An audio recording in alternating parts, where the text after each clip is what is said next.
Շատ լավ հարց է։ Ես երբեմն գիտեք այդ անալոգիան եմ բերում, որ եթե հարցը նրա մասին էր, թե ինչպես ենք պատկերացնում Արցախի վերահայկականացումը։ Անալոգիան հետևյալն է, եթե դուք բաժակից ջուրը լցնում եք հողի մեջ, որը շատ հեշտ գործողություն է, չէ՞ շուտ տվեցիք բաժակը, ջուրը լցրեցիք։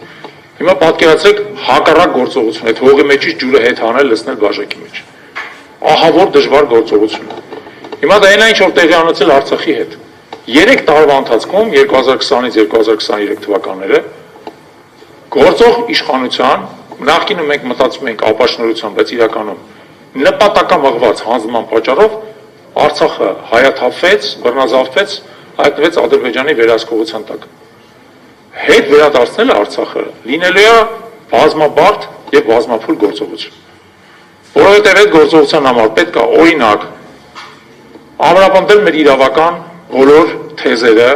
եւ Արցախի նկատմամբ մեր իրավունքը։ Պետք է կարողանալ ուժային հիմնական կենտրոններում վերակենդանացնել այդ օրակարգը։ Միջազգային տարբեր դատական ացաններում մեր հայցերի միջոցով Ադրբեջանի համար անելանելի իրավիճակ ստեղծել, երբ որ օրինակ նա ստիպված լինի հատուցել գույքի համար կամ կորսված կյանքերի համար։ Մեզ պետք է լինելու կարողանալ Հայաստանում բնակեցված արցախահայերին համախմբել, թույլ չտալ, որ նրանք այստեղից հեռանան, արտագաղթեն եւ ծրվեն ամբողջ աշխարհով մեկ։ Պետք է կարողանալ պահպանել նրանց մշակույթը, ինքնությունը եւ իդեպ որը շատ կարեւոր է վերադառնալու ցանկությունը։ Ուստի այս ամեն ինչը մեծ կոմպլեքս է գործողություններ, որ մենք պետք է անենք, եւ եթե մենք դրանից գոնե մեկն էլ չանենք, մեր ամբողջ խոսակցությունները Արցախի վերահայեցման մասին կլինեն իրականում բարակ խոսակցություն։ Այդ ամեն ինչը պետք է անել, այդ ամեն ինչը պետք է սարքել գործողություն։ Ես ես հիշեցնեմ, որ Ադրբեջանը երբ որ պարտություն կրեց պատերազմում 94 թվականին, նա բոլոր շրջաններում, որոնք անցել էին հայկական վերահսկողության տակ, այդ բոլոր շրջանների ադմինիստրացիաները պահեց։ Բոլոր շրջանների ադմինիստրացիաները 30 տարուց ավել վարձատրություն էր տալիս մարդկանց, աշխատանքային պայմաններ էր ապահովում, շարունակաբար փորձում էր, այսպես ասած, իր իրավունքը այդ տարածքների նկատմամբ վերահաստատել։ Նույնը մեզ է վերաբերվում։ Մենք Արցախի նկատմամբ իրավունքից չպետք է հրաժարվենք մեկ,